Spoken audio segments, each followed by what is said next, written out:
you're live, it says. Ooh, you're live. Yay, you're live. No, I canceled mine a while back. Yeah, no, I know. No, I'm just saying, no, I'm saying, I'm showing up here. So Oh yeah, yours is I'm on going to, there. I see yours. I'm just going to start up again. And, oh, look, see, I have the red circle. I have the red circle. So I am now officially live once. So Yeah, it just so popped up on my somehow phone. you were looking at just the, I don't know why. It was, I must have left it as unlisted, which explains an awful lot, but that's okay. We can do it again. And I should have changed my camera when I had the chance and take away that crappy GoPro. Yes, this video is sponsored by a crappy GoPro. If you're looking for a great camera to throw in the garbage, get yourself a GoPro. And if you're really excited about it, buy two like I did. Ooh, I love this camera so much. I'm going to buy myself a second one at $500 a pop. And now all I do is bitch about them. I blew up by batteries, by the way. They won't recall it, but GoPro batteries in the 8 puff up like balloons. And they get jammed inside, and you got to take needle nose pliers and pull them out. You got to yank those batteries out. When you get those batteries out, you look at them, you go, "There's another $30 fucking."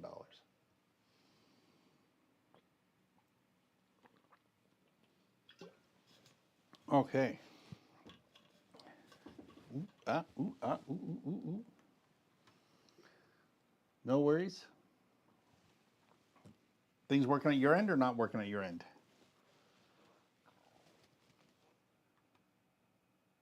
Good? No? Can you hear me now? I can hear you now.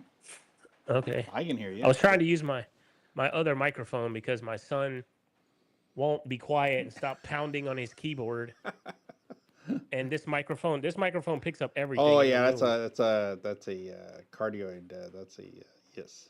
That microphone That's will why I definitely bought do it it. because it was for our gaming channel. And I had me and my two kids, and in our videos you could only hear me because I had this microphone on my mouth, Yeah, yeah, and you yeah. couldn't hear. So I got this, and it picks us all up. But If you're looking for a more private microphone, that's these guys here. Ooh, yeah, yeah. So these are hyperdynamic microphones. So yeah, go search around Mackie Influencer. Maybe you can find one of those too. all right. Ricky said he can hear. He He can hear. said he can Rick, hear us. he can hear you Yeah. on your channel, I hope. Or is he... Oh, I canceled mine, dude. Oh, you It was canceled all yours. jacked Oh, up. that's too bad. That's too bad. Everybody Yeah, was on your channel though. That's the important part, right? Everybody was there. So there there was you go. only one. It was just Ricky It and was my just son. Ricky. Yeah, No worries, no worries. Well, Ricky's jumped in here now. There you go. yeah. So first of all, not sponsored, but I didn't get to mention this last time because, well, everybody's going to miss that. Is we got the U45 in today from X5. Thank you. That's Canada Post doing its fine job right there. And yeah, the other thing I was going to unpack. So you're talking, okay. So you're thinking you're going to try making yourself line array, or not? Sorry, column array, because we don't want to upset the anti-line array people who just want to call it column array. Yeah. So it's like, oh no, this is a column array. You have to call it a column array, or you do not know what you're talking about. So you must speak. Yeah, so I was saying that I'm thinking about in the future, and of course I'll be doing YouTube videos about this, but I want to build my own kind of custom column array where I want to take a 15-inch. I'm thinking about the Blast King subwoofers because I watched all your videos on the Blast King speakers, and you Yeah. rant and rave about how good their bass quality is and how much bass they put out. So, Oh yeah, bang for buck, bang for buck. By the way, yeah, look at that. that's Look at that. so. I actually have their drivers in the warehouse too. I should have brought a driver. We were going to talk about stuff like that. I should. You can see now.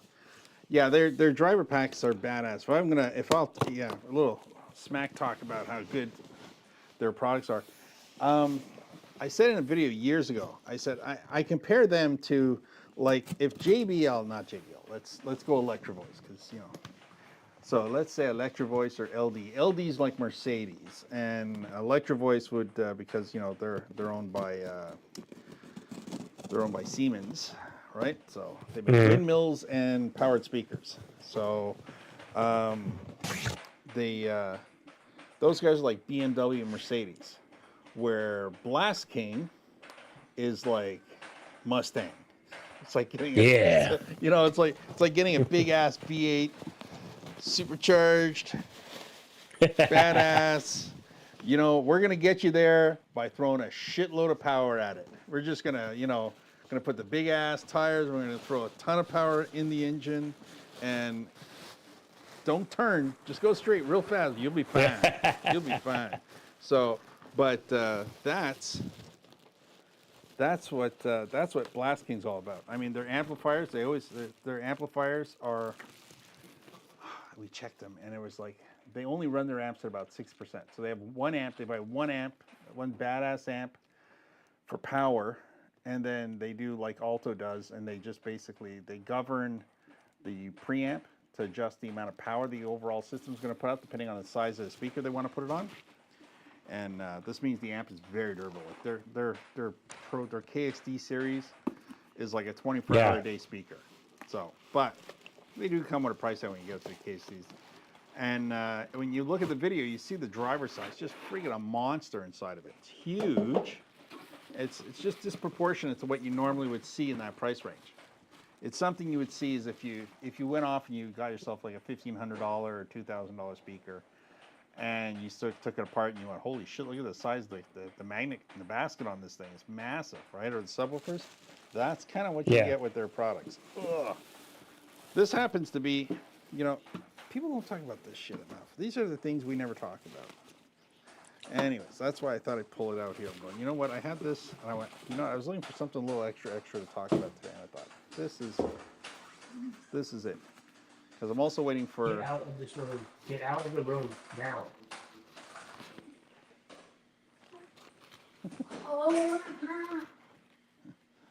So. All right. That's all right. Kids are kids. Yeah, he's about... I better just... These kids are kids. Kids are kids. Hey, you know what? I'm not going to say much about that. That's okay. That's cool. You know what? That's the difference between YouTube and having a big show on CNN or something like that. Right. Like, come on. Just, What are you unwrapping there? What is this is a snake. Oh, that's a Blast King snake? Yeah, so they make a whole bunch of these. Now, that's the whole thing is like, I have DJ questions, because again, this is stuff, I sit there, yes, some people buy it. If I'm selling to a band, they're always going to buy it, right? They're going to buy it. This is only half of it here. So this is the part that would go to your mixer. So which you don't have, you only have a controller. So it's basically, this particular one happens to be, I think it's an 8. So, but the whole idea here is that you have one cable running off your rig, and that's going off to 4x8. So I can have like the 4 monitors, let's say, and I can have 8 mics hooked up to it, or DI box, the guitars, that sort of thing, whatever I have on stage, right? So, and in this box here, this bag comes with a box, and slide this out. That is the badass module that sits on stage. I'm trying to. So that's the nice metal box that sits on the stage. Everything gets plugged into here. So you run one cable to the back. My camera is upside down, so it's literally a mirror image right now. So everything runs through this, runs down one cable, and you don't have any cables set up. You can get this like in a 4x4 or a 4x2. Like they come pretty simple. But I thought, unless you have a digital mixer, this is something, people don't think about that much, because they always think about how many cables can I throw off the edge of my desk, right? So, and like I have a big 32 channel mixer over there, and it's a hornet's nest. So I actually brought this thinking, you know what, I'm going to organize myself, because I have to go literally 12 feet around the room, like where from that is, or like 16 feet to behind me here, where everything else is. And I thought, you know what, I'm going to give this and make this work for me, because I have a shitload of XLRs just dangling on the floor. But yeah, so I mean, the company is distributed. They ship a lot. So you were talking about you saw inventory on their site, and it wasn't like like a ton of stuff, like available stuff, and that has to do with the tariffs. These aren't the droids you're looking for. You pay for. So because they do pay for the tariffs of all the products that come in from China to be in their warehouse, they have to be very careful about getting products, because unlike being, let's say, Electro Voice or JBL, where they'll just absorb any corrections, they literally have to look at, we're brought in a container, we're paying twice as much for the product. And unfortunately, it's just like we were talking about this in the last live video, where the ICOA speaker is literally like twice the price it used to be. Yeah. Electro Voice a couple of $100 more than it used to be. I mean, yes, they added the app to it, but the apps don't get me wrong when I say it, apps are the best thing for speakers. So I'll say that. Apps are the best things for speakers.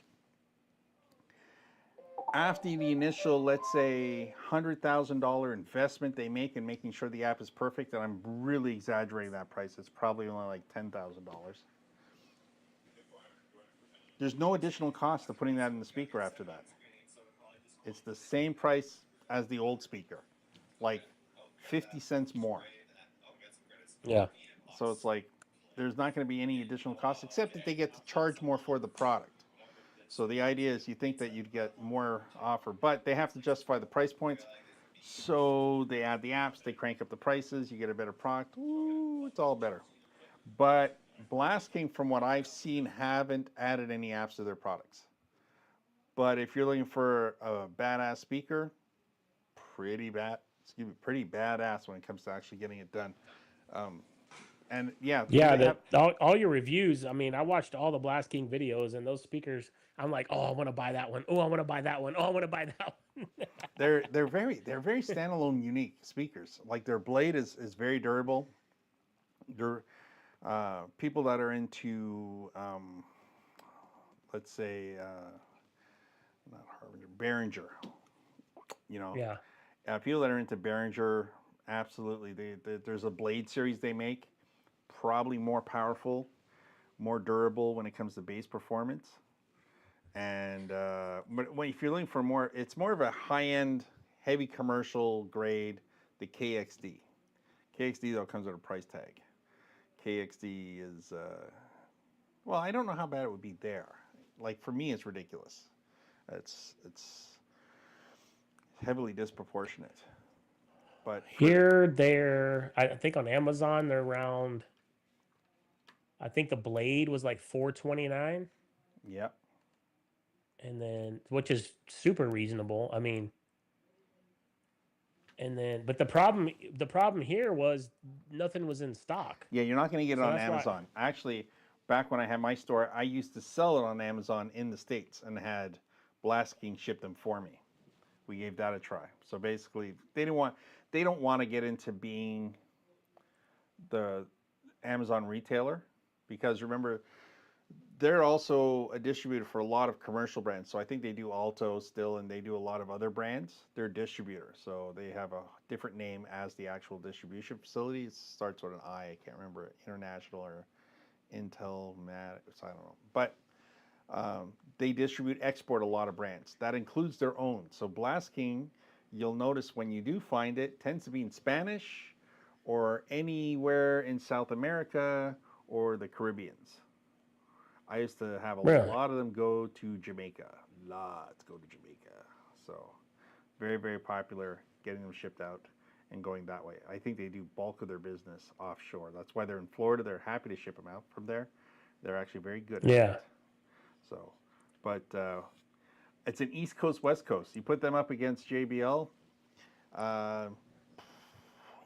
Their KXD2 series is probably more powerful than the PRX, but I don't know how it is about the new PRX. I was comparing it against the PRX7 something back in the day. So yeah. But yeah, no, their subwoofers, again, very, very durable. But I don't know, at the volume levels you're playing at, I mean, I wouldn't, because I'm thinking about their regular subwoofer. I'm going to go to their website. They have, like I said, they have so many different products. And I used to sell, like I said, I could never get enough of the product at the time. And if things didn't go sideways for us, it probably would have kept on going. We have a different problem up here. We have to get a different safety certificate on it. So that was one of the issues that I was having in 2020, 2021, is I had to get a different safety sticker put on the product. So I had to pay above and beyond the actual speaker. So we were trying to justify that at the time. So I'm just going over to Blast King's website. But yeah, you guys in the States, no problem. They say they're happy to sell to everybody.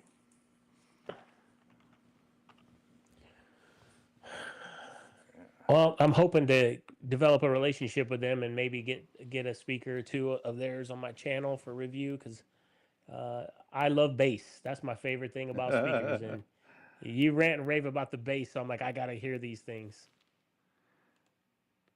Yeah, no, it's just, there we go. Blast King USA. Which is funny because it's not like there's a different Blast King. Right. Yeah, but... And that's not a new thing. They've been like that for a while. They've been like that since I started with them. Yeah, they've got, they got a cool new mixer. That their mixer is pretty badass. Their power in general is crazy. Like the amount of power, they're big power amps. They're costing $1,000. Like you look at it and you go, this isn't a cheap company. Because if you look at their power amps and stuff like that, like their D-class power amps, these are monsters. Yeah. These are beasts. And like we're talking products that cost like $4,500. You know, I mean they're big bucks when it comes to products. So, you know, their cheap one is like, you know, $2,000. And then they have the regular stuff. The regular stuff is like under $1,000. So it's like, yeah, that tower system thing you did was crazy. That $3,000. Yeah, that tower. That thing is nuts. That is a that's the definition. So like when you're looking, you're saying, oh well, you know, how much power do you need to throw at 500 people or 1,000 people, and you don't want to hang your speakers like a hanging line array. That's what you got to put. That's a speaker wall. That's a column array, and you know, I mean, you know, it's a product that you can build out. And the nice part is, it's like I said in the video, each module only weighs 75 pounds. So yeah, that's awesome. You know, so that's, you know, and those are 4 8-inch speakers on top. Those are, so for everybody who's watching, by the way, yeah, we're talking about Blast King's website, which I, you know, probably should put on the screen here. Maybe, you know, somebody would prefer to look at that than open another tab. Always think about that, eh? And let's see if I can't do that. So. Yeah, but see, that Blast King, they have that active column speaker. It's $800, which is kind of crazy, but it's a KXD2 TPC active column, 800 watts. I would love to put that on top of like their 15-inch subwoofer and make like, you know, a column array, but like my own instead of like, you know, they have their own column array. Yeah. That PLA 1200. So I just pull up. But that would be awesome. I'm just pulling up the actual.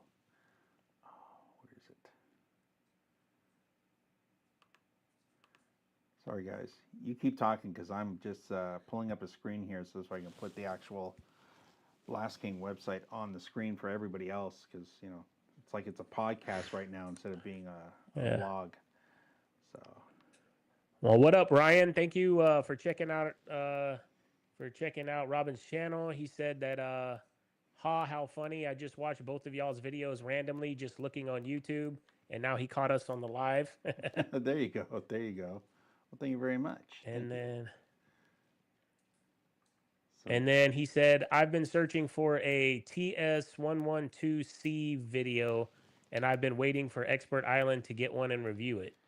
So what is that? Is that an Alto? TS112, the FX, that's Alto, right? Is that not the one I did like a long time ago? Yeah, so let us know if you, there you go. Ryan, let me know. Did you ask me this question on one of my videos recently? Because, oh no, that's the line array. That's the line array. Okay. There you go, Ryan. Hey, I'm gonna say it out publicly.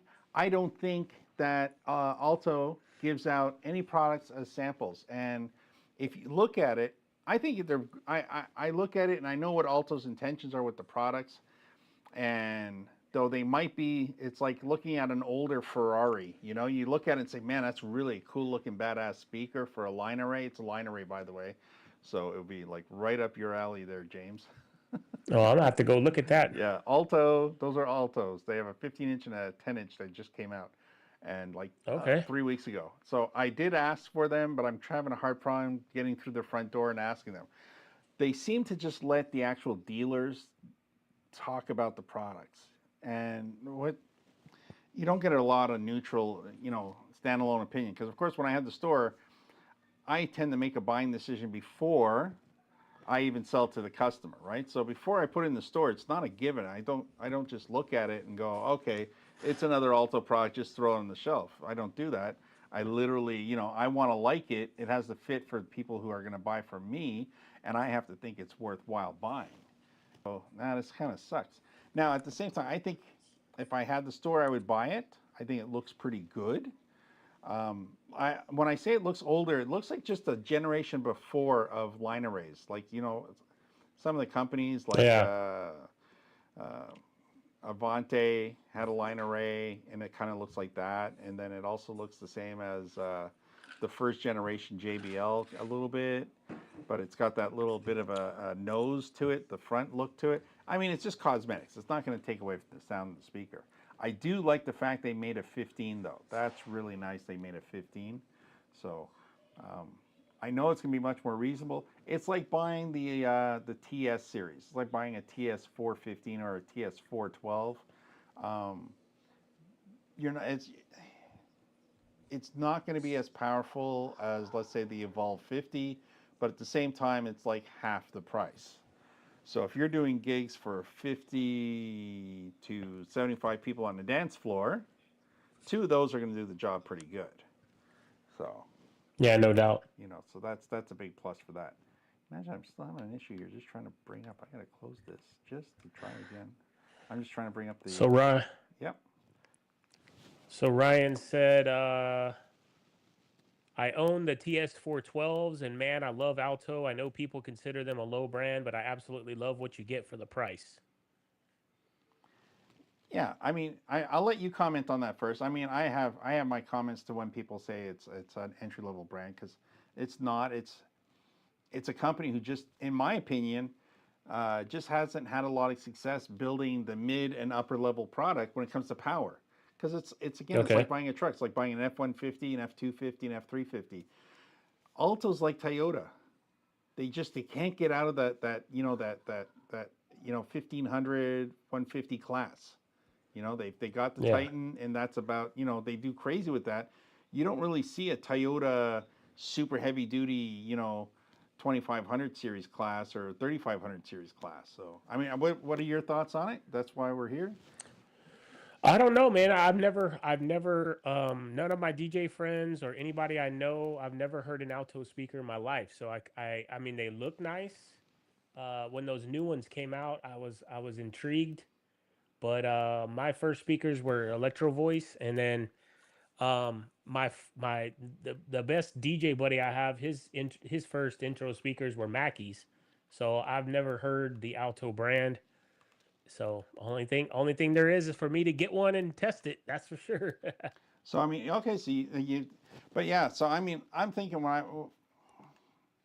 you're gonna see it, they're gonna sound very close to your Electro Voice.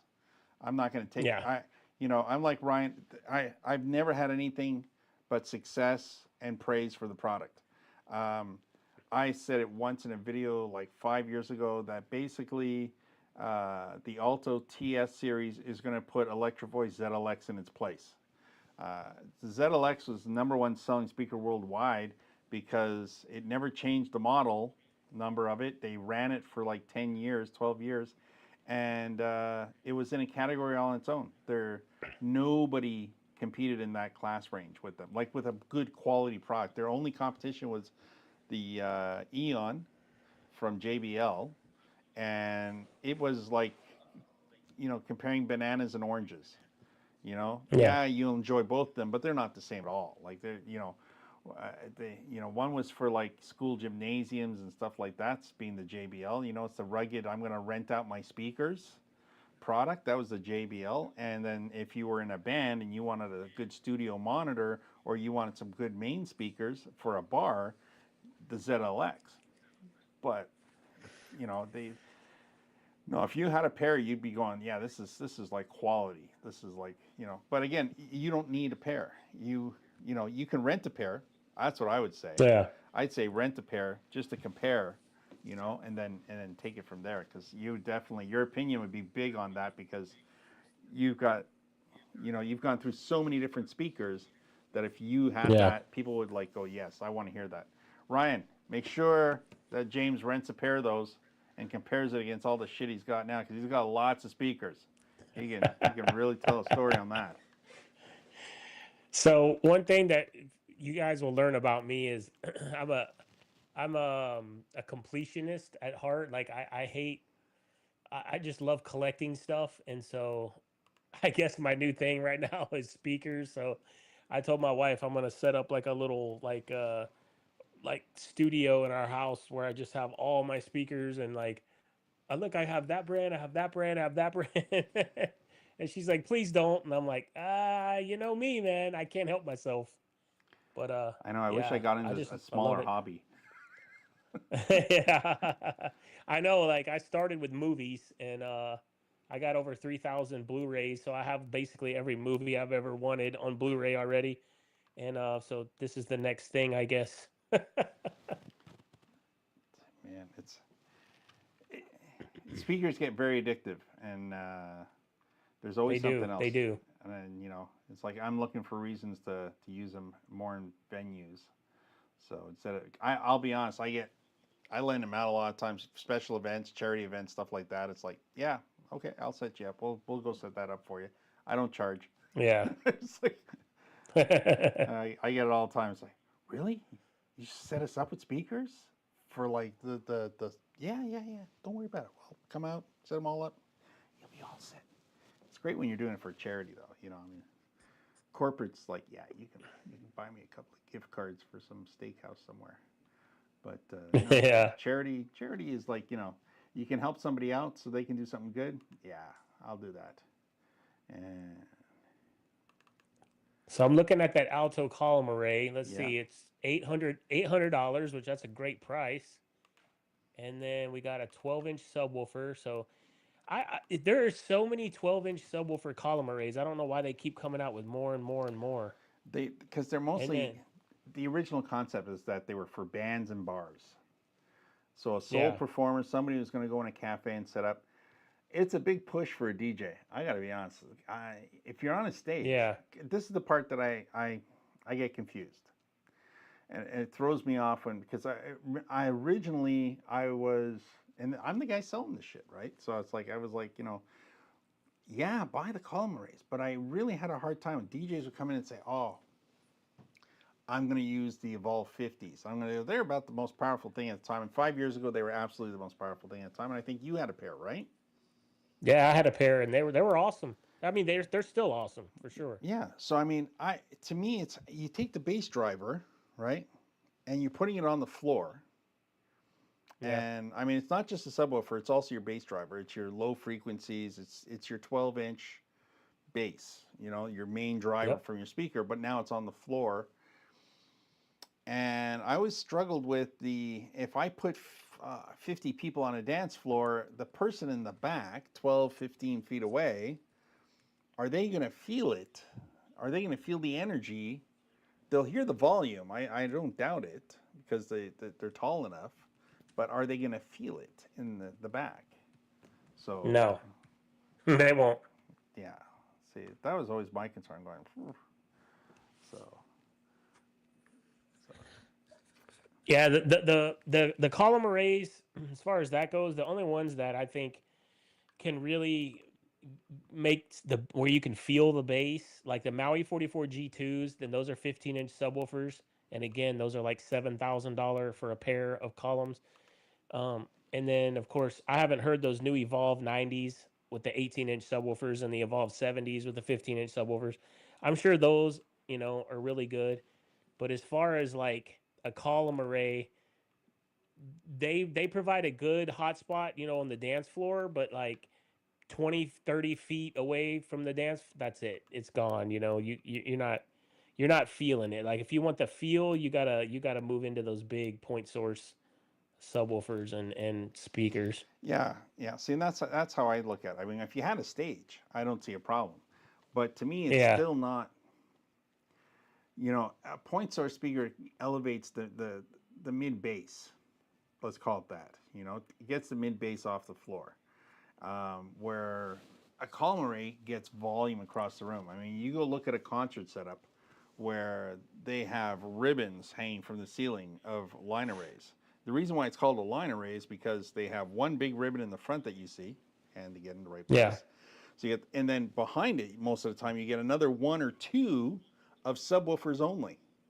So they may, depending on their setup, they may have in the back a whole row of the double 12s or double 15 subs going all the way down behind that, and they may have two of them depending, or they pull them right across the front of the stage afterwards. So they literally have the mids and highs set up 12 tops, and then they may have another 3 or 4 subs underneath that. Then they'll have another 12 subs in behind it, and they just jam the whole thing in there. So, I mean, you have to scale it down. So, I mean, I like the idea of line arrays. I think we're getting in the right direction. I think the Evolve 90s, they got the tops right. So like you said, you were looking at getting a top that was, with 6.5-inch drivers in them, right? Yeah. I think now you're really starting to put enough mid bass in the top. That's going to make the difference, or 8s like Blast King does. Imagine I've been poking around the whole time here, staring at my computer, trying to put a screen up on it from OBS so I can share that. Let's try this now. I'll go OK, and we'll select and try and find a tab that I'm happy to grab. Don't need the YouTube.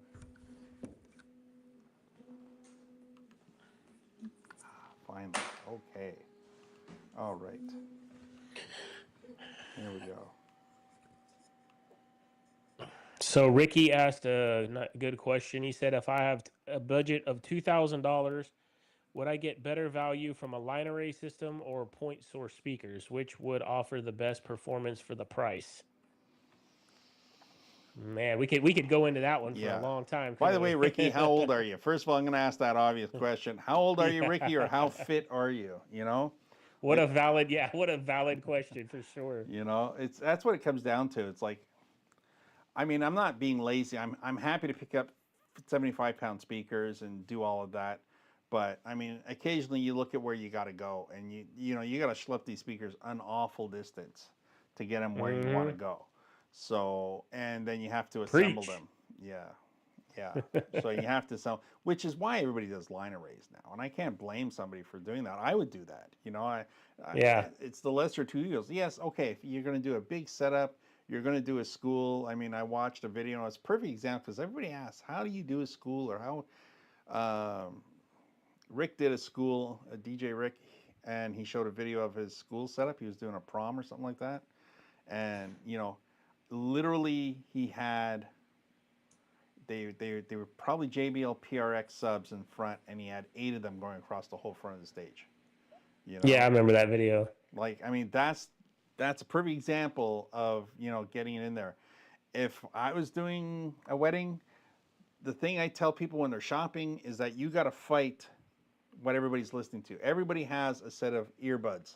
And you know what? If you went and bought a pair of $20 earbuds on Amazon and you put them in your ears properly, they'll blow you away. The bass will be there, the performance will be there. It'll sound great. I mean, you buy a $100 pair, they'll just sound even better. So it's like, I'm going, you're the guy doing the wedding. You have to compete against what these people listen to in their cars, which is awesome. You buy a car today and it just sounds, there's super bass in it, and it just sounds awesome. Surround sound system, you're in it. They put their headphones on when they're walking about, super. Now they go to a wedding, and now you have to beat that. That's your job. You gotta be better. You gotta be better than that. So, if I was going to spend $2,000, I would want to get probably point source and subwoofers.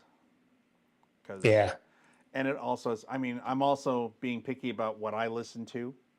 So, you know, people get surprised. I mean, you look, EDM, David Guetta, anybody in that range, that's what I listen to. You know, I listen to huge amount of volume of bass. I listen to lots of dance music. And, I mean, funny enough, I'm not listening to that. I'm listening to shit that's really old from like the 60s and 70s because I just want to be background music. If I want to be motivated, EDM. And if it's funny, I used to have a lot of workers with me, and I used to drive around, play a lot of country. And this is the Canadian funny part here. One of my employees tells my wife, "Is Robin okay? Why? Because he listens to an awful lot of country. You sure he's not depressed?"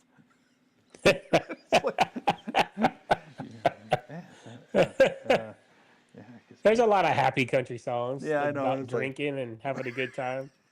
I want, dude. Yeah, like you don't. It's no, that was.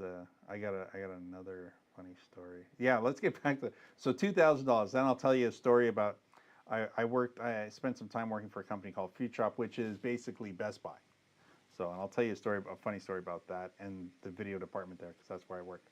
I'm going to do a transition here just to bring up Blask and we can do some shopping. All right. Yeah, I was gonna say that'd be a good video idea for us to do. Like, what would be your top if you had $2,000 to spend? What would be your, at this day and age, what would you buy? Yeah. And then I could do one too. Like, what would I buy with my $2,000? I'm going to just try and see if I can make this. Yeah. So, $2,000. Yeah. I'm looking around here. I'm thinking, oh, I got to get this right up. Okay. Sorry, I'm just trying to line up my screen with the screen that I have there. So this way everything kind of lines up. That's no good. Let me take that back for a second and just try and fix that. Okay. So, yeah, I would do some point source. I would do $2,000. I would either do Harbinger or I do Alto. You could get away with Mackie. Don't think that would necessarily be my choice though. Sorry, I'm just trying to figure out what on my end here is dying. I've got wireless equipment everywhere, and I'm hearing hissing sound. Is it just me? So, are you hearing any hiss there, James? Oh, there it is. Went away. Okay, it was my That was funny. stupid That's it was funny. my stupid 3D printer. It's next to me, and this microphone's picking it up. I think. I'm going. What's going on? There's something wrong. I do not know. I chased my son out of the room, and then he's got his cell phone, and he connects my 3D printer to print something. I'm There like, you go. seriously, golly, I'm So sorry. that's all right. That's all right. It's fun. It's fun. So I'm just gonna make this smaller here so it could fit on the screen. Sorry, I'm just trying to make this screen small enough so when I use the mouse on the other screen, it makes sense because right now it doesn't make sense. So yeah, so $2,000 in a regular world may sound like a lot. In the chat there, I know it's going to take a minute and a half for you to hear this and then get back to me on this. Ryan, how big of a venue are you talking about for did I miss that? Are you looking at using this for what? Oh, there it is. Wait, he's already given it. So there it is. Ryan says, if you're looking for setup breakdown, weddings at like 100, 200 people, yeah. So column arrays, okay. And who had the budget? Was it Ryan or was it Rick that was asking to spend $2,000? It was Ricky. It was Ricky looking to spend $2,000. Yeah. Yep. So again, if you're looking to spend $2,000, depending on how many people you want to entertain, I would definitely look at. I would definitely be looking at getting the point source. Again, my opinion would be the Alto or because I'm looking at their subwoofers. I really like to see you get their subwoofers. So you might as well make it a matching set. Because there's lots for tops. There's lots of choices. You've got the ZLX, you got the Alto TS 412. Some people will say Mackie Thumps. If you're going to spend the money on Mackie Thumps, you might as well buy these ZLX. I think you need a little bit more money. You know, in the States, actually, they're a lot cheaper. The JBL Eon, but I normally wouldn't start, unless you're buying it to rent, I wouldn't start anywhere less than the PRX with JBL, just because you want the power. You have any opinions on that, James? You want to throw in there? I think with $2,000, I mean, he said he's looking at Harbinger tops. I mean, he could go top of the line, especially if you catch him on a sale like on Black Friday or you know, those they do all them sales, Labor Day sales and all that. Man, you could get the top of the line Harbinger tops and probably two subs for $2,000 for sure, right? I mean, oh, absolutely. I just didn't want to sound like yeah. the guy who's always saying buy Harbinger. Yeah. Well, he said that's what he's looking at. So for sure, yeah, he could go top of the line with those. He could probably go top of the line with the Alto. But my favorite, like I said in that last, you know, live, my favorite's the ICOA series. I love the way those speakers sound and the way they look. I mean, the white ICOAs are, I mean, the most beautiful speaker. I got to get my review done with those because they are literally to me the most beautiful speakers I've seen, like hands down. Yeah. And they sound great. You know, they have that special horn or whatever. Yeah. So for $2,000, what I would do is I would get two ICOA 12-inch tops because the 15s are just god awful heavy. So I would get two of the 12-inch tops and I would get one of the 18-inch ICOA subwoofers because that's $1,000 on its own. And then the two tops you can get off of IDJ Now. I think they got them. They got two tops with the white stands for like $1,100. So it'd be a little over your price range, maybe an extra $100. But that's what I would do. Well, I'm gonna give you my Guitar Center sales pitch here right now, and yeah. So what I would do, yes, he's 100% right. You know what? I completely forgot to think about ICOA because see, my problem is I'm always thinking in Canadian money, right? So yeah, you know, I would probably hunt Guitar Center for some previously enjoyed ICOA LD system products. You know, there's nothing wrong with buying something that's not broken. You know, so if we're talking about, you know, if you get ICOA from them, and you know somebody traded it in because they needed something more powerful or something different, I don't have a problem with that.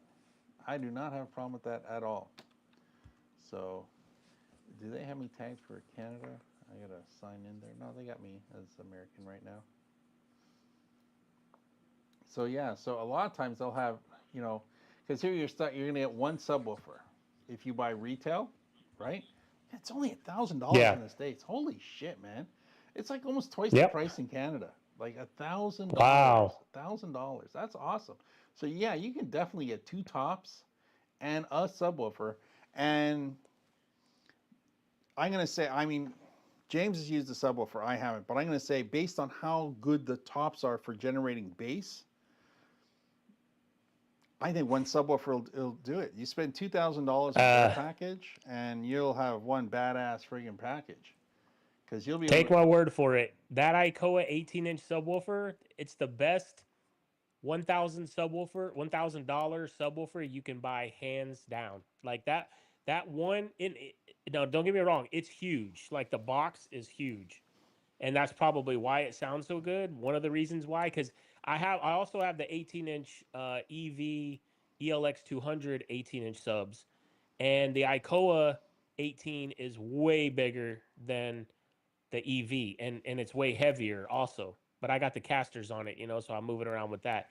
But I'm telling you, that 118-inch subwoofer, I did a 325 person wedding, so there was probably 150 to 175 people on a huge dance floor, and this was in a massive like barn dominium style venue, and I did that setup, the two ICOA 12s tops and that one 18-inch subwoofer, and it was, I'm telling you, it was rocking that entire place. Like, and I got videos of it. When I do my review, I'm gonna put videos of that event in the review because those speakers, man, they're so good. They're really good. That just looks so I badass when love it's on the wheels. them. Yeah. That's the other thing. I'm because if you're putting it in a hotel anywhere where the subwoofer doesn't have to leave the building, put the casters Yeah. underneath. A lot of people think, oh, don't put the casters underneath because no, you can run the subs on the casters. They don't have to be on the floor. So sub on the Yeah. floor isn't really, but I wouldn't transport them that way. I wouldn't drive them around. I speak from experience because I used to get a lot of shipments up from the States. Sometimes New Jersey to Toronto.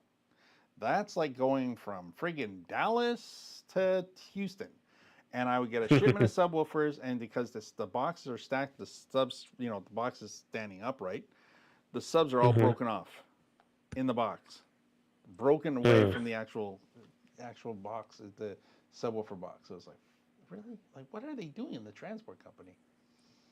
Yeah, when I got my LD, my Icoa 18 sub, it came on I think it was like a FedEx freight truck or something like that, and it had a giant gash in the side of it, and it was on the back of the, just like how that picture is on the back of the box. Yeah, yeah. And I got so mad I took pictures of it, and I got it from that Zzounds website, and I was gonna send it back to him, and then I got the casters out and I put them in the caster literally covered over where that gash was.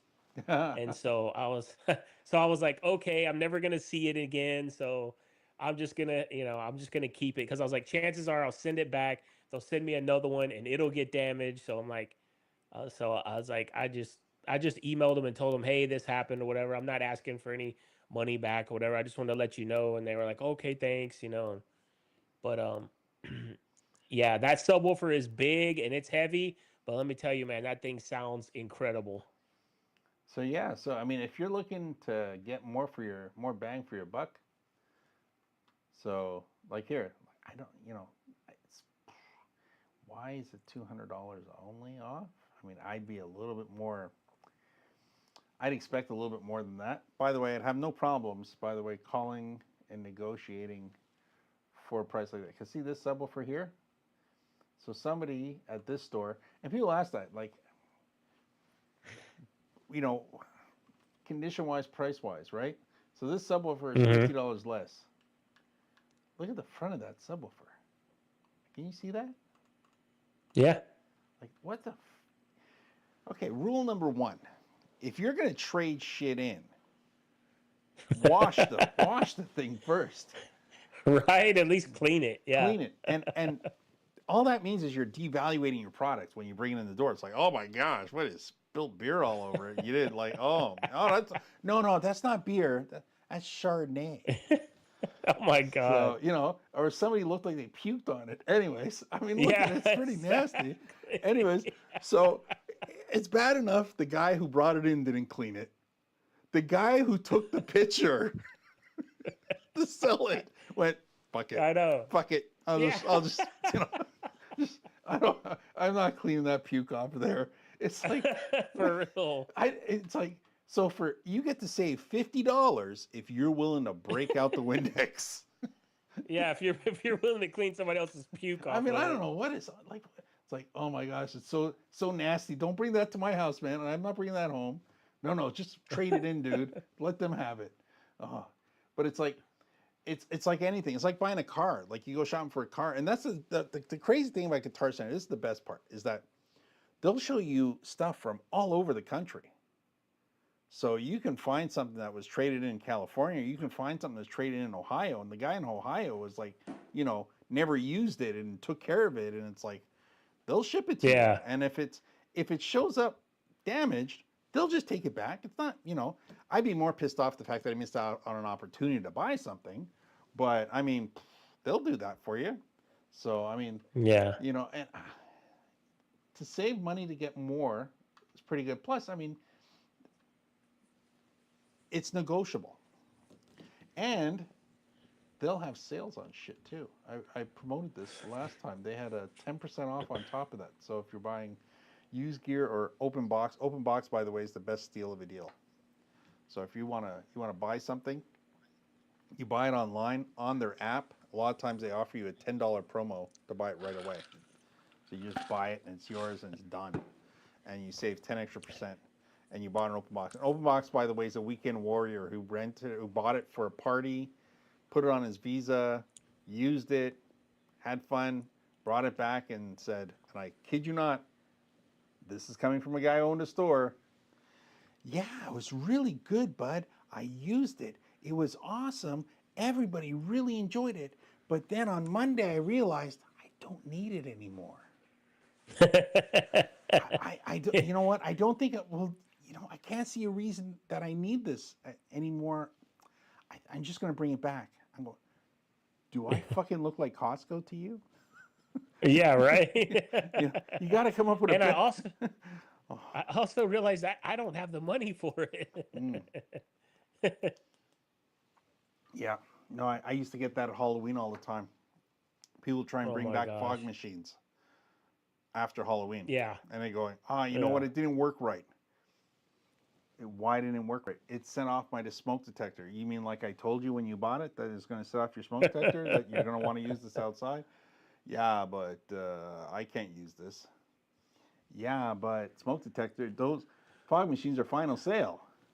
You know, it's like anything that you can run juice through it, make sure you like it because it's yours, buddy. Yeah. You know, it's like, I mean, anyways, but yeah, so, and it wasn't to be mean. It's like, I always, if you pre-warn people buying stuff, like, hey, dude, rent it if you want it, right? So here I am looking at everything ICOA, and by the way, those new speakers, I mean, think about how badass a speaker that costs, a subwoofer that's cost $2,700 must sound, the 21-inch. I know, right? Yeah, the Pro model. I'm like, how did you go from 1,000 to almost triple that? It's like, geez. I mean, they skipped everything and just decided to, the ICOA is not your level 1 speaker. It's like 1.5. It's like closer to a level 2 speaker than a level 1 speaker. I mean, you're already doing an upgrade just buying that. So. Yeah, I mean they sound better than my EVs, and my EVs are level 2 out of 4. So I have the ELX 200, which is above the ZLX, and the ICOA sound better to me. I thought it was odd when they came out with the Electro Voice 200 series, because it was like a fifth wheel. They already had, here we start with ZLX. This is going to make everybody happy with something they need to go out and do small gigs. Then they had something that was medium size. Then they had something that was high power size, like maxed everything out. And then they, just like, JBL and that, they have their three-way series, a big ass, like, just like for people who want three-way speakers. But then they slipped in the 200 in there, and it's like, yeah, it was weird, right? It was weird. It's like they wanted to do something better than the ZLX, but they didn't want to discontinue the ZLX to do it. Yeah. It's like, yeah, that would have made more sense if they would have discontinued the ZLX. Saying, that would have, we're going to make something better, and this is what it's going to cost. But they also ran into you could tell marketing ran into a big problem, because all of a sudden their market was getting gobbled up. Like Alto was nothing, and I'm not bad mouthing Alto in any way saying this, but when Alto had their TS 115 or 112, their original series, they had it for like 4 or 5 years. It was a bottom feeder, I mean, it really didn't get much traction. A couple of 100 watts, that was it. It was seriously, and nobody was really talking about it in any serious form. And then they came out with the TS2 series, and all of a sudden they just went crazy. They came out with that speaker, and it went right after the ZLX. Like, that was it. And they gave everybody a dealership for that. Like, if you said, hey, I got my cousin who's going to want to buy a pair, you're a dealer, So, I mean, they were doing that, and it was like crazy. They grew their business so much in one single product, and it was really good. It was really good, and they got really far ahead with themselves on that. So. Well, and then what was really weird is that then EV comes out, and they're hyping all of us DJs up, saying, we got this new thing dropping. It's going to be awesome. Don't you worry. Don't you wait. Don't you wait. And so we're all thinking it's a new column array. It's a new this and that. and then they dropped ZLX G2. And we're like, what? Like it was just like it was like a balloon. It goes. I was like, ZLX G2. Like, okay, cool. Like, I guess like cool. It has the app and the Bluetooth or whatever. It's like, but that's it. Like, come on, man. Yeah, it's and it's not that far from what they have now. I mean, Yeah. yeah, I guess it probably has a little bit more power to it. Not 100% sure on that. I mean, again, I'm not anti. I think the quality and performance, like Electro Voice, makes a high quality, high performance piece of hardware, and they're not throwing value to it, and more to do with the fact that they've really ratcheted up the price points. Everybody's ratcheted up, but they were first, and I think they also lost some ground because, and it's not, I'm not hyping. So Harbinger and Alto stuck to their price points when all the prices were going up during COVID. When there was the logistics problem and things were just getting more and more expensive, Alto held their guns to the price point until they were losing money. So I mean, like Electro Voice went up twice before they even received the shipment of like more expensive product. They said, due to the COVID and the logistics situation, we'll be raising our prices this quarter by 5%. And then, like 3 weeks later, due to the fact that we received the first shipment of our speakers and they cost 5% more, we're going to raise the price another 5%. And it was like that's how they were really going at it like that. And I mean, so you saw it retail wise, it kept going up, but it took Alto a long time before they finally gave in and said, yeah, we got to put up the price a little bit. And I think they threw up the price like $20-30, which was nothing. Like, I mean, even today, what are they charging for one of those today? I mean, again, man, see, that's why everybody wants to be a goddamn American, because the goddamn prices are just so good down there. I'll tell you. Let's take a good look at this. Here, we're gonna go TS 415. Well, there you go, TS 415. Good old USA, $450. Has been $450 in Canada since God knows when. So, yeah. Do you guys like make way higher salaries? I mean, what is y'all's like? What is that? What is the justification? Because I mean, well, right now things went up a lot faster. Things went up a lot faster than they were proportionate. Like, do we make more money? Yeah. Like, what's a teacher's annual salary there? What's a teacher's annual salary? What, 80,000, 100,000? Oh, okay, yeah. So here it's like 48, maybe 50. Yeah, I mean, So put it this way. Okay, let's talk flight attendants, airplane stewards, politically correct flight attendants. So Air Canada had a strike recently. And it was amazing because I didn't know this. I had a job that flew me all over the country. So I was flying all over the place doing work inside of Best Buys. So I was like so specialized in that's one little thing I can do.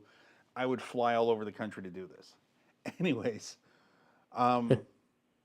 but it turns out that people who are airplane attendants or stewards, whatever they're called, don't get paid until the door closes on the plane. What? They don't get paid until the door closes. So all the time that people are getting on the plane, when they're standing there taking your ticket going, thank you very much, thank you very much, thank you very much. Oh, your luggage doesn't fit in the bag, you're going to have to check that. All that time, then walk down into the plane, the doors open, the plane doors open, it's like, get in your seat, here, let me help you with the bag, blah, blah, blah, blah. No, you can't jump now, you're drunk. Why did you bring the horse on the plane? Because he's my special animal. I need him with me. That time, no pay. And the same thing, as soon as when they get to where they're going, as soon as the door opens, clock stops. So, and all that other shit they have to do, they don't get paid for. So, in Canada, Air Canada decided these folks were going to go on strike. We're going on strike. We're going on strike because we don't get paid to do all this stuff. So they were doing their on strike thing. So they're on strike doing that. And I felt bad for them. I'm going, everybody felt bad for them. It was like, I'm on their side. They're not getting paid for this shit. And then somehow it got out that they get paid like $80,000 a year to fly around on planes. And I went, what? What the fuck? They get paid 80 grand to do that job? Holy shit. And it's like, so now it's like, okay. But you know what? They should still get paid to do that. But it's, so now it took a while. They did all that. So they're getting paid. They're getting paid. I guess they had to negotiate if they're going to get back pay or not. But they're getting paid. But the sketchy thing is now they're setting a standard. So now all the other airlines are going to have to deal with this. Wait a minute. Why are they getting paid and I'm not? Anyways, that is a real big side story. But there you go. Could you imagine that? So, but not all. I mean, you guys got some funky jobs down there, too. I mean, it depends on where you live, right? So even here, it depends on where you live in Canada, you know? Everybody says, why do we live? We live all against the border because there's nowhere else to fucking go. Like, well, any farther north, right? Then it's like you're in like glacial area, right? Like you got to live in an igloo. Well, it's not that it's cold. It's that either you want to live with the mosquitoes, because if you, it gets colder, but then it gets very marshy, and it gets very rocky, and it gets like, you know, I don't know. We all just seem to stick near the border because, you know, that's where all the action is. We all live in the same place. Yeah. Like I was Googling city sizes, and New York had a population of like, I don't know, what's crazy. It was like the greater New York area was something like 18 million. And then I Googled the greater area of Toronto, and it's like 15 million. I'm going, holy crap. So, and we also get the big flag to show highway. We have the biggest highway in North America, 24 lanes across. Whoa! And it gets gridlock traffic in the most of the day. It's not moving. It's gridlocked 24 lanes wide. Insane. Yes, and it goes on for about 150 miles. That big. Like you can change lanes. That is insane. You can change lanes. Every kilometer you can change a lane, and let's say every mile or half mile you can change a lane, and you can pretty much get 20 miles in before you get to the right, to the left lane, and you go, oh shit, I got to get off now. So let's start changing lanes again, and work your way across the highway. Wow. Yeah. So I mean, we put California to shame. That's and it has to do with actually it has to do with America. It's another American thing. It's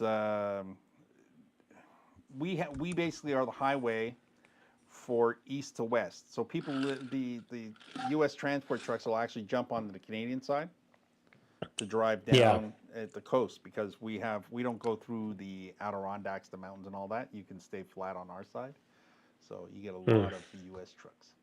Anyways, and we're doing an audio talk here.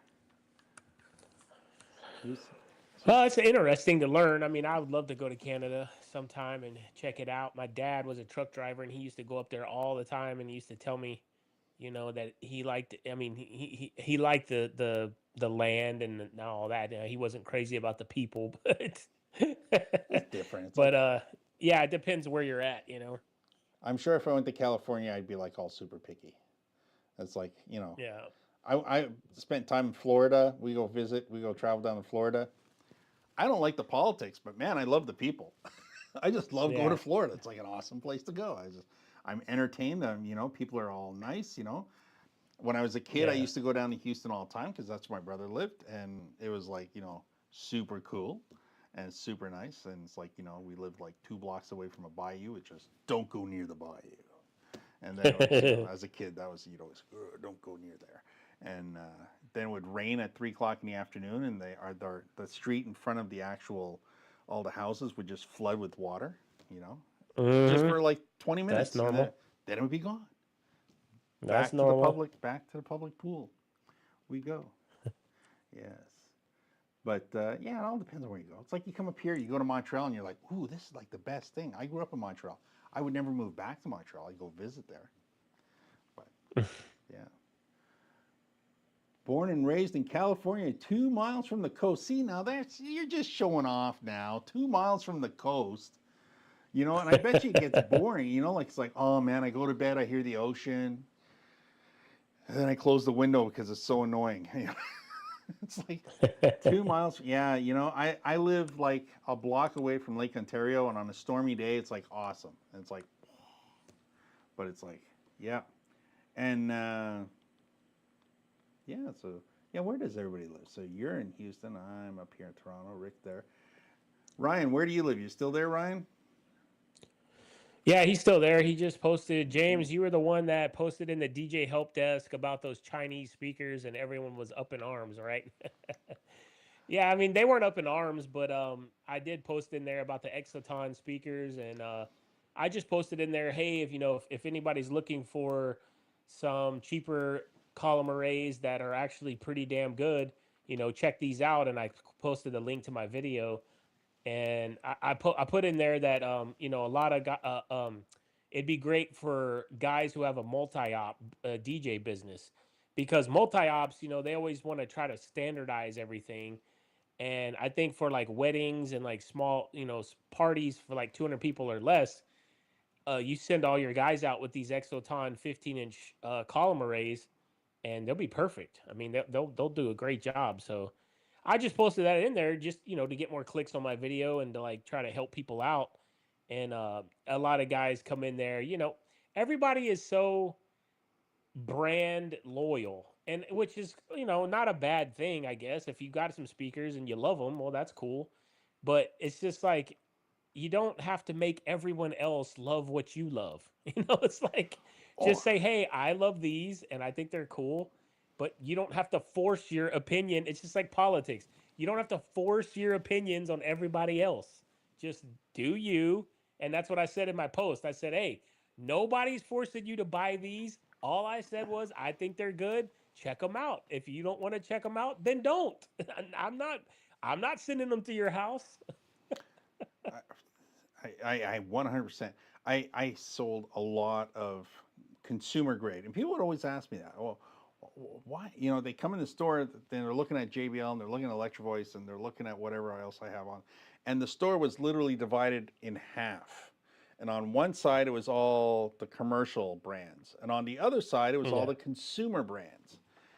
And they would come in and blah blah blah blah blah. And I go, you know what? People who shop on the other side make me way more money than you guys on this side. And For it's like real. it's it's proportionate.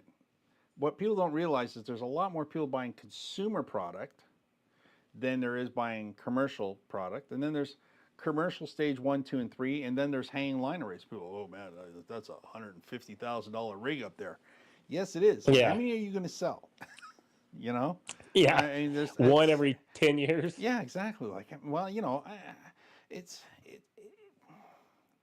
it was funny because it's like I'd have guys who manage clubs who would come in to buy like the smaller things they need, like cables and stuff like that, and you know they need an extra speaker because they're doing an outdoor event or stuff like that, and it's like they go, well, why don't you sell the big stuff? I said, where do you buy your big stuff? He goes, oh, I don't buy it in the store. I said, where do you buy it? He buys, I buy it from a rep. Hmm. He comes and he sells me everything, all the commercial products. He sells it direct. I said, so does he have a store? No, no, no. He just takes the orders and all the equipment gets sent to the bar. I said, that's Yeah. why I don't fucking put it in the store. I said, you can order it if you want. Just like him, I'll have it sent to your place. You know, Yeah. and it's like, you know, it's you don't need to put it out there. One store, I gotta be honest though. Now you've probably seen it. What are they called? Starts with a C. Not Carousel, not Cassell. They're in New York. They have a YouTube channel. Oh, Oh, canal sound and light. Canal. Yeah. You know what? Yeah. If I was to open another store in downtown Toronto, because I never really got into guitars or keyboards or anything like that. I was just pro audio gear. I think they did it bang on, where they Yeah. basically have one of everything.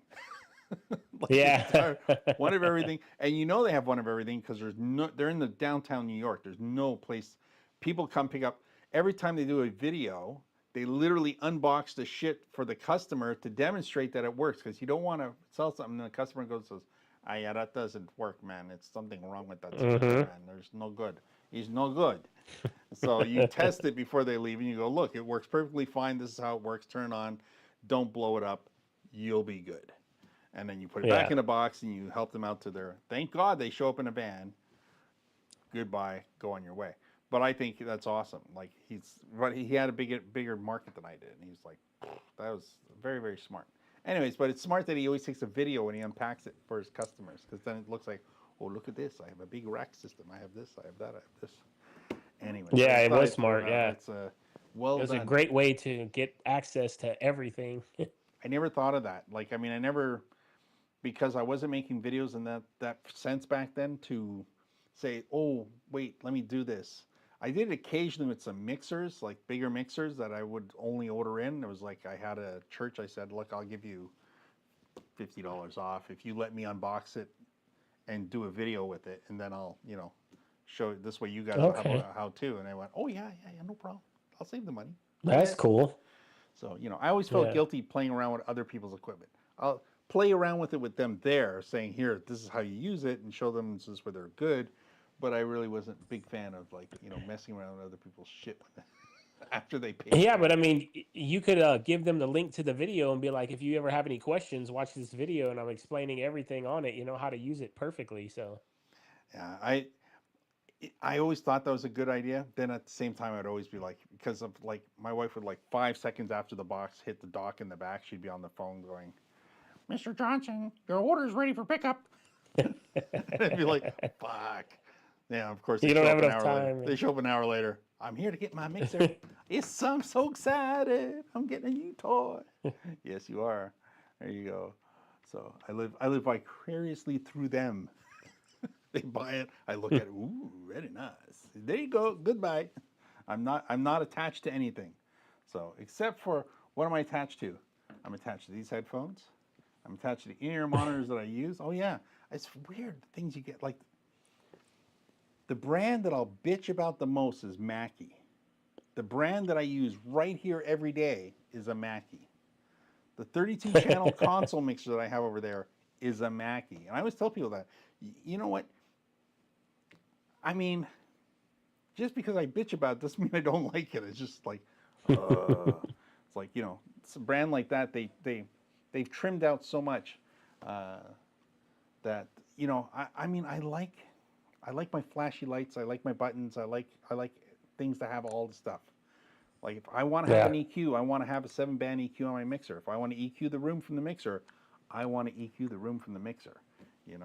If I want to set somebody up with a karaoke setup, there's a lot of features that you need on a mixer. Amazingly enough, karaoke is way harder than just being a DJ or a band. Like when it comes to proper, like you're doing it right, like you actually, the whole thing, the whole kit and caboodle.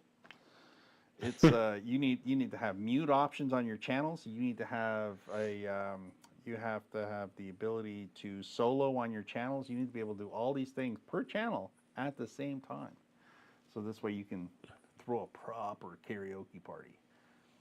Yeah. I just teach people how to do it. It's not my cup of tea. Because Yeah, it's not mine either. I can sing when nobody's around. So that's about the best I can sing. I have here, by the way, you were going on about those speakers before. I brought them up here, so I thought, Oh, which ones? those are your Xtons. Those are the $400. Do I have the right ones up there? That's the 1203. You had the 1503, right? Yeah, the 1203. I don't even think they're making anymore. I think they sold them all, and they're not even making them anymore because everybody loves the 15 so much. So then I'm showing you the wrong one. So what's Well, the I'm S15? not seeing it. S15, S dash. 1502, 1503, 1502. What do they call it? Yeah, so it's funny. Ryan said, "What's funny is that the Chinese makes probably most of the components in the top dollar speakers," and he's right. They do. Right. Yeah, You're they do. 100%. we were talking about this last time, right? Where basically people are doing what these companies do what they're told to do. It's not a Yep. question of, you know, how good one company is or how good another company is. They do exactly what they're going to do. I mean, it's amazing the quality of work that can be done today for the price they do it at. And it really comes up to how much are they willing to throw into the product to put it out there. So, Yeah. you know, Well, that's the thing too. I was saying is that, you know, I would say 10, 15 years ago, the Chinese speakers, they were all junk. I mean, they really were because, but nowadays, like you said, they make everything, even the high end stuff, so they can make a cheaper well, they've learned it. They've speaker learned. with, yeah, with higher quality Yeah. components, you know. And so the only part that's really cheaper about it is the brand, the marketing, all that that's behind it. You're not paying for all that. You're just paying for the components, you know, the pieces.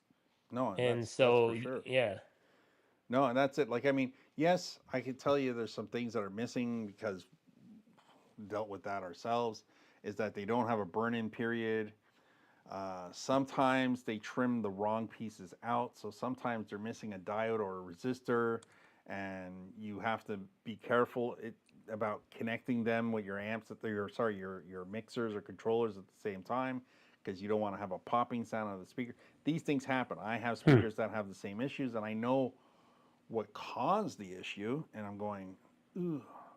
And sometimes they don't do burn-in periods, so as a vendor, you tend to get a higher fail rate because they're not burning them in as much because they're building them. Yeah, see that. But you pay for that. It's not that they're being cheap about it. Is that the Yeah. manufacturer? And the problem is you can't tell unless you see the manufacturing process, like the guided process for that company. Hmm. You know, because it's not like, oh, they're being cheap about it. No, no, they were told not to. It was like, here's the price list. Here's what everything costs in this speaker, and then it's like, well, where can we save some bucks on this? And it's like, Right. and it's a choice. Um, you know, other companies basically say no, but if you're building them in a non-stop process, if you're like Electro Voice or JBL, where their factories are running 24 hours a day at a certain speed and they never stop, of course they have time to take those amps, leave them on an oven, you know, like on a standing rack where they're connected and they're running power to them, and they're burning off energy as if their speakers hooked up to it, because they're going to build, you know, 50,000 of them. You know, it's like a Yeah. car factory. It's just go go go. That's the only thing I'm worried about recommending these budget speakers on my YouTube channels is that I don't I haven't gig tested them, you know, for like a year or two or whatever, you know, and it's like but I mentioned that in the videos. I say, look, RCF. So you're you have to keep in mind, you know, that if one fails, well, I mean, that's the trade-off. You know, you're paying the $2,000 for the RCF because you know it's gonna work. You know that, but with the Exoton, there's other DJs on YouTube saying they're great and they've used them at a lot of events. I haven't personally just yet. So, and of course, if it fails, I'll go all on YouTube and I'll tell everybody because I'm not holding back. But it just for now they sound great and they're $500, man, like $550. I mean, how can you compete with that? No, and that's it. You can't, and that's the hard part. See, somebody's getting the love. Somebody's getting the love.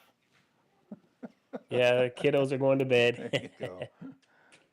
So, but it's it's proportionate. I always say, you know, you have to be careful about how much. Uh, any brand can do the job as long as the brand meets the expectation of what the job is for, right? Right? Yeah. Like, I'm not going to, you know, it's not like I'm going to take a Toyota pickup truck and decide to move the space shuttle 5 miles down the road. Oh, no, sorry, they did that. I'm not going to, you know, it's, by the way, they burned that truck out doing that. I bet they did. Yeah, but it's impressive commercial though. Should have used the Cybertruck. Yeah. So, but it's another perfect example. I'd get a Cybertruck, but they made too much fun of it now, so it's like, okay, it's a little. But I mean, look at who's going to drive a Cybertruck. I'll drive a Cybertruck. What the fuck am I going to do with a Cybertruck? I'll just drive it around like it was a Hummer, you know? That's all. I'll just. Oh, how many people does it take to? How many people get in that vehicle? Ooh, it can hold 6, but only one person drives it at a time. Ooh, it is the way. Yes, it's only one person required to make it move. And that's all. Yes. So, but I mean, if you start hanging it by its fucking ball in the back and swinging it around, and you start destroying it, guess what? It's going to break. You're going to break the truck. It's a pretty stainless steel truck. Why would you want to do anything bad to it? I mean, yes, you're gonna break it. It's like, oh, look at this Ford F-150. I can put a chain on the ball, and I can just yank on it and go 50 miles and just smash and smash. It'll never break off. I'm going, really? I've owned a Suburban. I've owned an Avalanche. I've owned all kinds of stuff. And you know, I've always had a ball in the back. And I never decided to take a chain, wrap it around a tree, and then just start yanking on it. It's like, it's like, no, you know, this is not so. Now, I'm not going to say I've never yanked anything with my truck. Oh, you ain't living. I had to take down a boathouse on a job one day, and we decided we were going to be really smart about it. And this would have made a great YouTube video. We took those big loading straps and wrapped it around the boathouse, and then strapped it to the back of the truck, and then Oh took my off. God. Yeah, straps actually break. So, Oh yeah, they do. yeah, they cut halfway through the Something's gonna boathouse. give. Halfway through the boathouse, and then the strap broke. But I mean, hey, it's like, but we were safe about it. We put a blanket on top of the strap. You know, don't worry, safety first. Let's put this on. Okay, back up. Get as much slack. Slam on the gas. Go for it. Yeah, it was. Oh yeah, it was a good solid commercial. But yeah, back to you get what you pay for when it comes to performance levels. Sometimes you get lucky and get more. I think you can get more performance out of the product, but again, you have to be careful about it. There's not a lot of safety rails in the product. I think, because I'm probably not going to get them. The company offered me speakers. I'll let everybody know that because I was so excited because James got them. I went, oh fuck, man, I gotta see. And yes, they unfortunately, it's a Canadian thing. It's like, oh, sorry, we can't send them up to Canada right now. Okay, no problem. So, but you know what? I honestly believe James when he says that they sound great and they're awesome. But yeah, longevity is always the hard part because if you can't crank them all the time, and again, maybe they'll work out just fine. But on the other hand, maybe they're just awesome for fun and for free. You know, like if you're doing a lot, because you get an awful. They're not cheap, by the way. They're still what? Are they still $500? $570? 550, yeah, or 570, yeah. I don't know how they get such a reasonable price out of it. That's what I said in my video. Like, I don't know how they're affording this. You know, a 15-inch subwoofer. There's like 8 speakers in the top. They're neodymium or whatever, and they're and then they give you the short pole, the long pole. They give you the bags. I mean, Yeah. Just that alone. I mean, like EV makes you pay an extra $100 just for the short pole, and then they make you pay, $80 for the bag, and they make you pay for. It's like, so I don't know, man. I mean, I've been talking with the Exoton people, and they just keep saying that they're trying to get their brand out there, and they're keeping their costs super low so that people will give them a chance.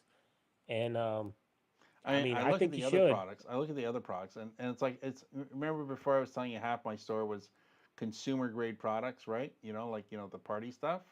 That's kind of like what they have, right? Like that's their bread and butter. Yeah, everything they have is pro consumer. But at the same time, a lot of the pro consumer stuff, and all pro consumer means is that the professional is you're making the content. You're not playing the radio. You're singing. You're DJing. You're in a band. You're making content. You're making the actual. That's what this stuff is all about. Except, are you doing it for fun and for free, or are you doing it for money?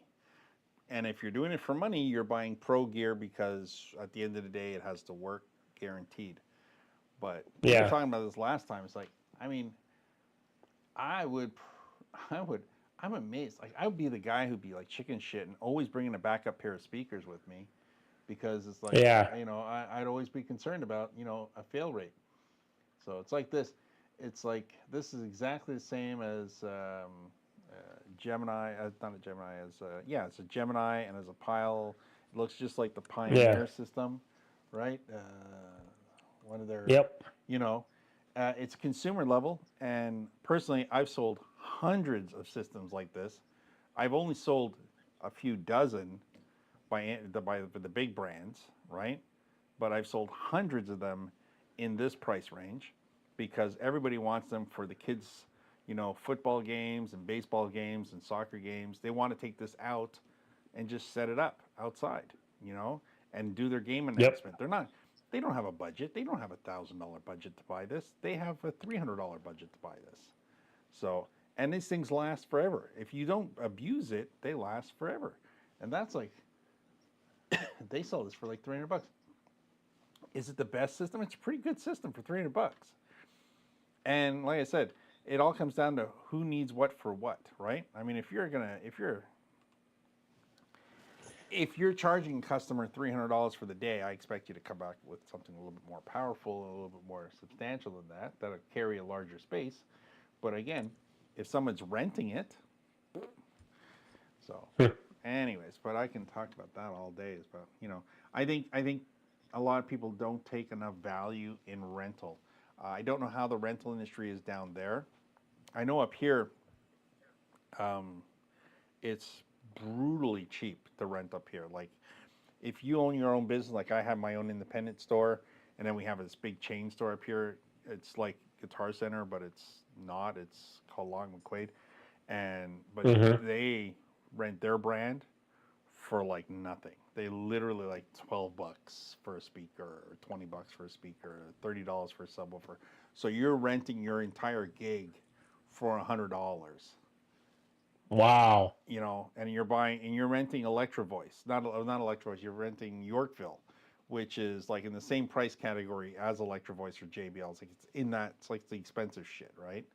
So Yeah. and it's like you've rented all your equipment for the gig. And if you want to rent a controller, they'll even rent you the controller for like $25. You're Dang, going out dude. with a $1,500 controller. You pay $2,500. So yeah, so people do Yeah, that. because they would have to rent that thing out like 500 times to get the money that they cost to buy one. Because they don't sell cheap stuff, right? What they're Yeah. trying to do is write down the cost to put it as previously enjoyed. So they prefer, instead of buying an alto speaker and selling an alto speaker, right, for $400, $500, they'll take their $700 speaker, rent it out 10 times for $25, and then Yeah. sell that speaker off for a couple of $100 cheaper, for like $499, and say, well, we rented it, but now you can save all this money off of it. So they made a whole bunch of people happy on the rental, and then they sold it for $250 cheaper afterwards because they made their money on the rental. But they also believe they can turn renters into buyers, which is true. So Yeah. But yeah, so I Ryan, definitely would do that. Ryan just said, this just in, I'm moving to Canada due to There you rental prices. There you go. Yes. Then you got to suffer with trying to get your speakers in the store in the dead of winter. It's like, fuck. Yeah. It's always it's not a win everywhere. Plus, we don't There's have trade-offs. Sonics. We don't have Sonics up here, so that's a pain in the ass. I mean, we just got Popeyes, and I kid you not, I drove to. They opened up a Chick-fil-A. We got Canada now has 3 Chick-fil-A's. God damn it. Oh, Lord. Yes, I drove there. I went, oh man, wow. I tell you. So yes, if you ask me, I won't go spend big bucks on a hamburger, but I will spend big bucks on chicken. So, because you know what, I can make I can make a great steak. I can make great hamburgers. I can deep fry. I actually have videos on my other YouTube channel where I do cooking, and person said all that beautiful work, and he overcooked the chicken. Yes, I got it to 190, and I'm supposed to pull it out at 165, and it was. But hey. Yes. So people ask, "What? Do you only do this?" No, I have an entire Amazon channel, 1,000 videos, and I cook food and everything. Yes, not shy. Yeah, So I just found that a few days ago, and I was like, man, this dude's pumping out like 10 or 12 videos a week on this channel. Like, you're crazy. yeah, It's like that's you're a hustler, man. That's for sure. Like, you're not being lazy about it. That's for damn sure. well, this is it, my job, right? So I mean, you have a Yeah, real job. I just work twice as much and twice as long. But I yeah, got so like 3 real jobs. but the next one is the next thing is how to make money on YouTube. Basically, I'm gonna marketing shit. Just basically spill the beans on everything. So that's my next thing. I was gonna do politics, but you know that that could ruin it for other channels. That's my only fear. Yeah. If I start talking politics and it's like then all of a sudden it's like, hey, look, somebody joined Jimmy Kimball and the unemployment law. Mm-hmm. Yes, yes. I can see myself. I can see myself getting burned by my comments, and it's not because I'm right or left wing. I'm very centrist. I'm like realistic guy down the middle, right? Like I think there's lots of good reasons for do all kinds of stuff. Lots of really good reasons to do not a lot of things. It's like so. But that'll just get you. Especially now it's worse. We're old enough so I can say this, and your kids have gone to bed. Fucking millennials.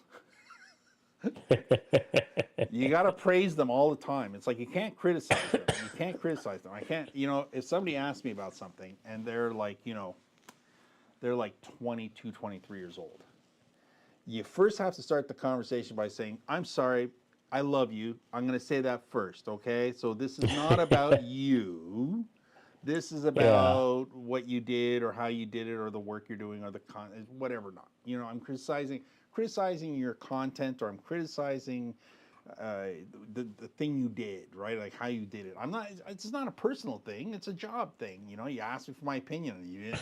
All of a sudden, you asked for my opinion, and I give them my opinion. It's like, well, what did I do? Why don't you like me anymore? Like, dude, it's not you. It's not you. Anyways, that's the problem today. You got to be able to take it. It's like, anyways, sorry, I just had to say that. That's all right. Anyways, That's all good. all right. So I hope none of these people are like 21 years old.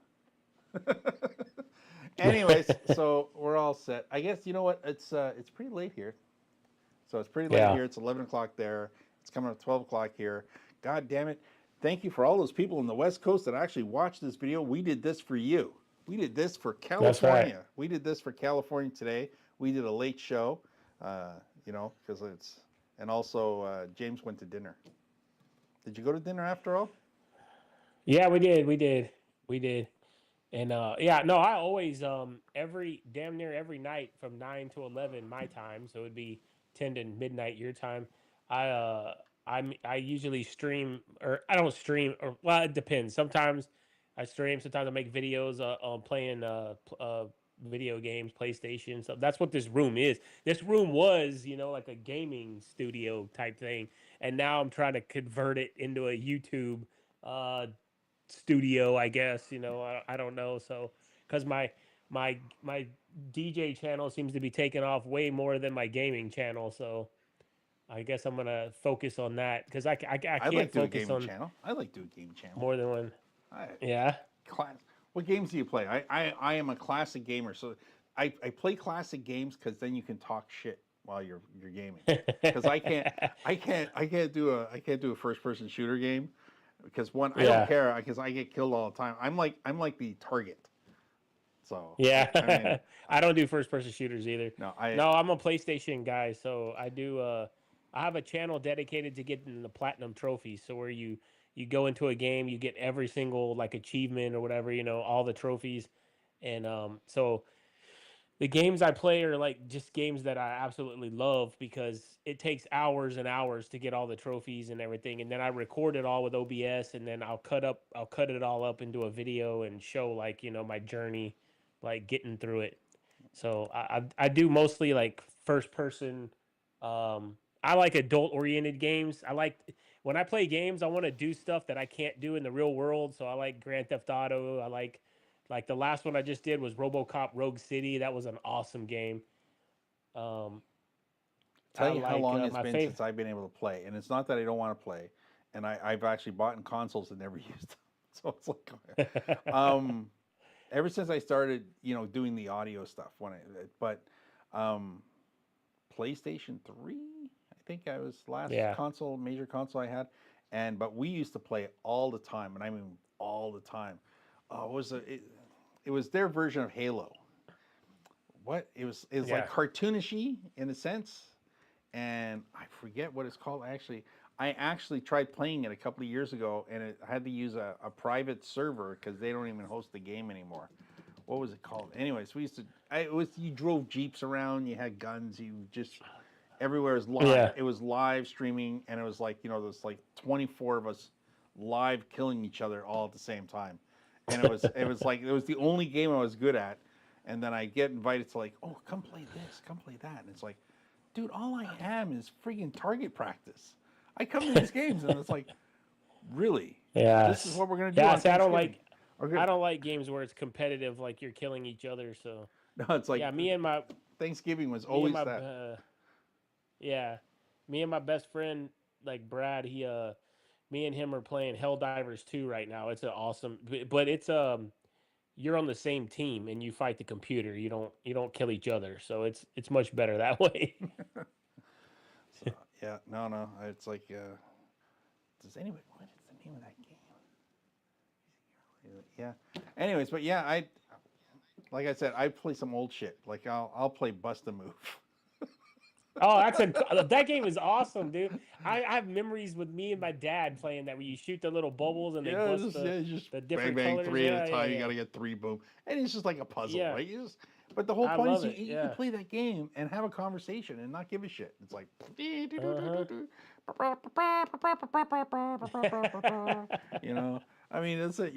I love playing the other stuff, but you tend to get so drowned in the game that it's like you lose the social connection a bit outside of whoever you're playing with. Yeah. I mean, you have to be pretty good to like carry on a conversation and try and be half decent at the game you're at. So it's like, just give me a bunch of simple games. I don't like the kids games. But I did do a video I bought the controller, from Amazon. What is that called? It's the Amazon gaming controller, right? Hmm. It's all IP. It's live, like streaming games from them and Hot Wheels. Holy fuck. I went, shit, this is fucking not bad. So I'm playing Yeah. playing the Hot Wheel, and it's like I'm going. I didn't have to buy a console. I bought the controller. I subscribed to it so I can do all the Amazon videos. Like I'll subscribe to it again for October, November, December for Christmas because I'll do Yeah. videos of it online. But I'm going. This is all I need. It's 85-inch TV and this fucking controller. It's like, Hell yeah. I'm not gonna, Anyways, there we go. So we've talked about everything else and an awful lot of shit. Even though we didn't stream it all the first bit because we were wrong on the channel we were on, shitload of people came and watched this show. It's funny. It's funny. It's like came here for an audio and they're like talking about everything else but. Anyways, all right. Well, there you go. So that's the Friday night show. You just never know what It you're was gonna get. fun.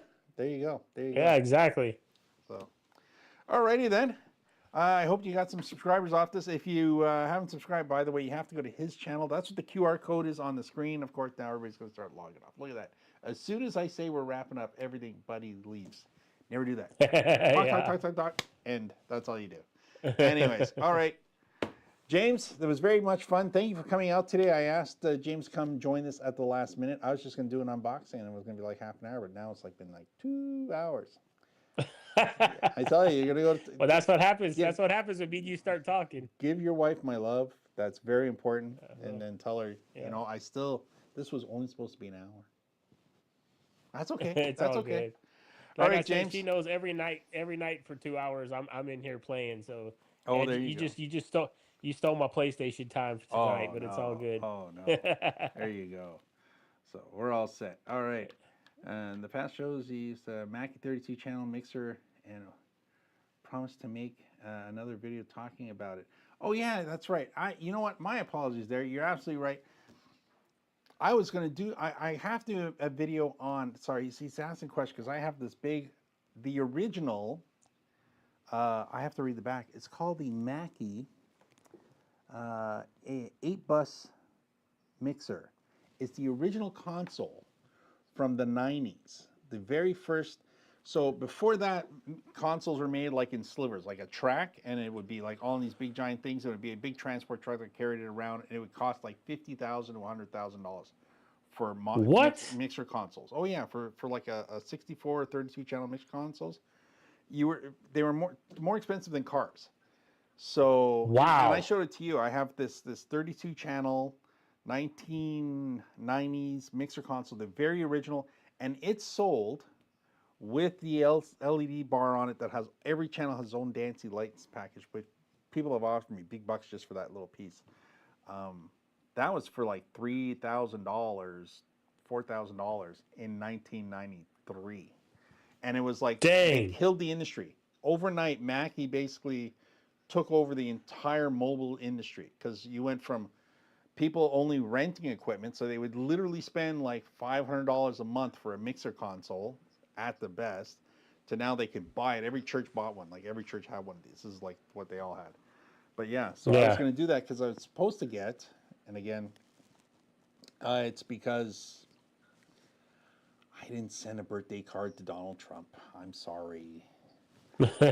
And I had a shipment come in from the US from Guitar Center, and there was some bad paperwork on it. And he said, "Where's my birthday card?" And I went, "I forgot." And then next thing you know, my shipment got held up at customs, and they wanted like $400 just for it. And I said, "But it was a birthday card. I'll get it two next year." And they said, "No, Yeah. you gotta pay. You gotta pay now." Anyways, so the shipment went back because it was paperwork problems. So it was a Yamaha mixer on there. It was the DM3D, I think.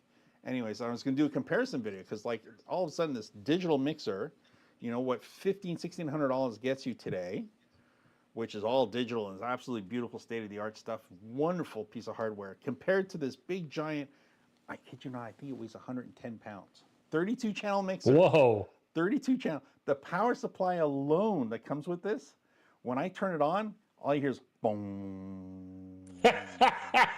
That's just You're like, I'm getting cancer from this thing right away. the power supply is the size of a PC laptop, not a laptop, a tabletop desktop computer, you know? Oh my So it is God. a rack size. So it's 18 inches long. This is just the power supply, 18 inches long. It's 12 inches deep. It's 4 inches thick. It weighs about 45 pounds. And when you turn it on, it draws 6 amps. It's not even a powered mixer. It's a preamp, 6 amps. So the mixer is 720 watts. And I swear to God, I kid you not, because I have it on a smart system. It turns on the whole system at one time. Yeah. Then Wow. I have it. It comes with a 16-foot cable. I keep the power supply in the other room. That's how bad it is. It's in the laundry room because I can't have it in the studio running at the same time, or all you hear is in the background. Jeez. So yes, I do apologize. All that because right at the last minute, Rhett He just Sound, snuck that one in, didn't he he? snuck that question in there last second. So yeah, I'll it's the reason why I haven't filmed it, and James got a walk around of the studio. It's in an awkward spot, which is a part where I don't normally film. So, but I'm definitely going to film it because I want to show a comparison. It is badass, and it's too bad because it's like 10% of it's broken, like of old age. And it's like I'm only going to take it apart the day I'm ready to like say goodbye to it, because if I fuck it up, then I don't feel bad. And oh yeah, by the way, I gave the guy $200 for that off of Facebook Marketplace. Yeah, Wow. it's like he was like, it came out of a church. We had it in a band for 2 years. Goes, we just, it's too much. I go, yeah, I know, but it's cool for a video, which I've never done yet. But it's a very good educational piece of hardware. It'll teach you so much about audio because it has like 1 million plugs on it and 1 million dials on it, and it can do so much. It's like, it's definitely should be in every school when it comes to teaching people how to do music, because there's so much to learn on it, and it's tactile. You're touching stuff. Because it's okay to say like, oh, here it is on your computer, But if you touch something and you turn it and it does a thing, and then you understand by tactile like how it works, then understanding on a computer is much more simpler. Because on a computer, it's like a slider. It's like, I don't know what the fuck I'm doing. I'm just, you know, it's a slider. It's like, okay, it says something, it does this. But if you turn knobs, you learn something. It's like power tools. Could you imagine if you never had to touch a power tool again? You just basically, one on your computer say, cut that piece of wood for me. Well, why is it taking so slow? Have you ever used a saw before? No. Well, it's not something that just happens like that. You got to do a little work. Sorry. Anyways, all right, James, I'm going to let you go have whatever evening you're going to have left. You get one more hour before it's midnight. For me, it's tomorrow. It is Saturday now. So there we go. All right. Well, I want to say thank you for coming and doing the show with me tonight. I want to thank everybody who's watched this now and is going to watch it later. Because, yes, we're going to move this from being this way to maybe putting up and down like this and then doing some shorts off of it, because I figured that's the most useful thing. And if there's any parts of this that you want to have for your channel for shorts, I'll send you a whole copy of it. And look, we actually got the audio better today. I think the audio is going to work out just fine. We're going to find out 5 minutes from now when we both play it back. Yeah. All right, then. I want to thank again everybody else. James, thank you. Thank you. Thanks for having me. It was fun. Thank you guys for participating in the comments. And, you know, keep coming, because that's what makes it a lot more fun when we're talking with you guys. That's what it's all about. All right. Yep. Everybody have a good night. And sorry, I'm not going to be doing this next week because I'll be in, of all places, Montreal. Nice. There you go. There you go. All right. Thanks for watching. Bye for now. All right. Bye-bye.